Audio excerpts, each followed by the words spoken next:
안녕하세요. 오늘은 관계와 성공에 대한 우리의 생각을 완전히 뒤바꿔 놓은 책이죠. 키스 페라지의 혼자 밥 먹지 마라. 이 책의 핵심을 제대로 한번 펼쳐보겠습니다.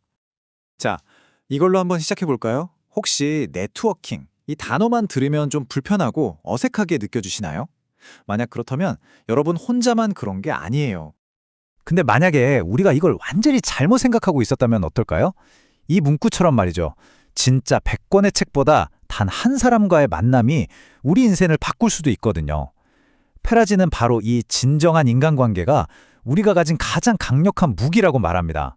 자, 그럼 그 힘을 어떻게 우리 걸로 만들 수 있을지 한번 보죠. 이 책의 핵심 아이디어를 5단계로 쭉 훑어볼게요.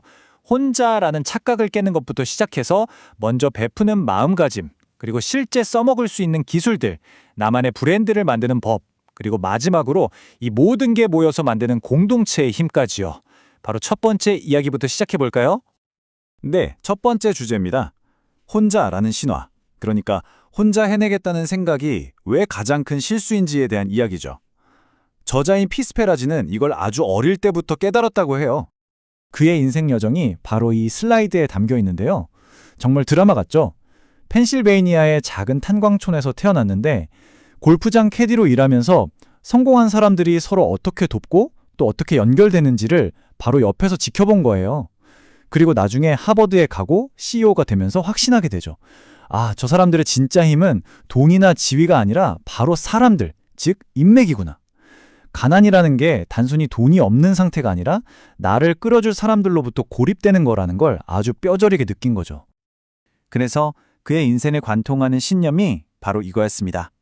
혼자서는 절대로 멀리 갈 수 없다. 맞아요. 성공은 혼자 외롭게 만드는 게 아니라 서로 밀어주고 끌어주는 공동체 안에서 피어나는 거죠. 자, 그럼 여기서 가장 중요한 질문이 나오겠죠. 도대체 어떻게 그런 공동체를 만들 수 있냐는 겁니다. 자, 이제 이 책의 심장부로 들어가 보겠습니다. 바로 항상 먼저 베풀어라는 원칙인데요. 이건 우리가 알던 네트워킹이라는 개념을 완전히 뒤집어 엎는 것에서부터 시작합니다. 이게 그 차이를 정말 잘 보여주죠. 옛날 방식의 네트워킹은 뭐였나요? 나한테 뭘 해줄 수 있어요? 이거잖아요. 철저히 거래 중심이고 단기적이고 어딘가 좀 절박해 보이기까지 하죠. 하지만 새로운 방식은 질문부터가 다릅니다. 제가 뭘 도와드릴 수 있을까요? 바로 이거예요. 관대함을 기반으로 길게 보고 신뢰를 쌓고 다른 사람의 인생에 진짜 가치를 더해주는 거죠. 이 책이 말하는 성공의 비밀, 딱 한 단어로 줄이면 바로 이겁니다. 관용. 이게 뭐 대단한 게 아니고요. 그냥 다른 사람들이 성공하도록 도울 방법을 계속 찾아보는 거예요. 관계를 쌓는 데 있어서 이게 가장 강력한 화폐라고 할 수 있죠. 페라지는 이걸 자기 아버지한테서 직접 배웠대요. 아버지가 공장 노동자셨는데 내 아들은 나보다 더 나은 삶을 살아야 한다고 굳게 믿으셨던 거죠. 그래서 정말 대담하게도 회사 CEO를 찾아가서 도움을 요청한 거예요.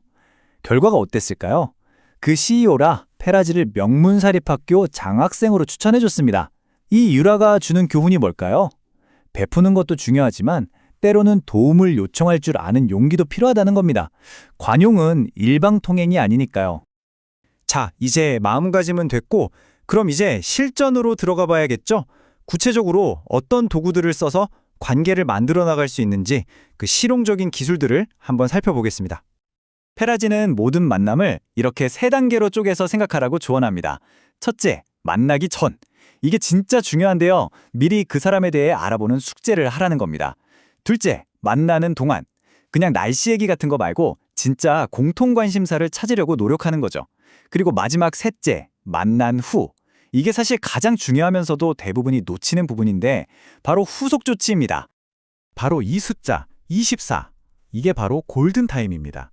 만남이 있고 나서 24시간 안에 간단하게라도 후속 이메일이나 메시지를 보내는 거죠. 정말 별거 아닌 것 같지만 이것만으로도 여러분은 95%의 사람들보다 앞서 나갈 수 있습니다.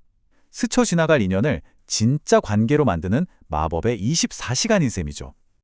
그리고 관계를 좀 더 빠르게 확장하고 싶다면 이 슈퍼 커넥터들을 찾아야 합니다. 주변에 꼭 있잖아요. 이상하게 모든 사람을 다 아는 것 같은 사람들.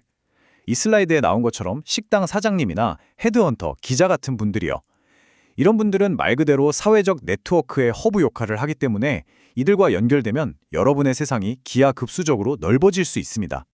자, 이제 여러분이 열심히 사람들에게 다가가고 있어요. 근데 반대로 사람들이 여러분의 먼저 찾게 만들려면 어떻게 해야 할까요?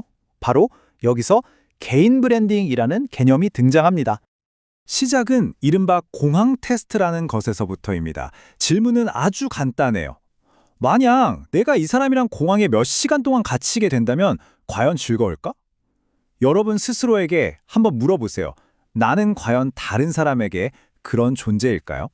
단순히 재미있는 사람인 걸 넘어서 이 슬라이드에서 말하는 내용 있는 사람이 되어야 합니다.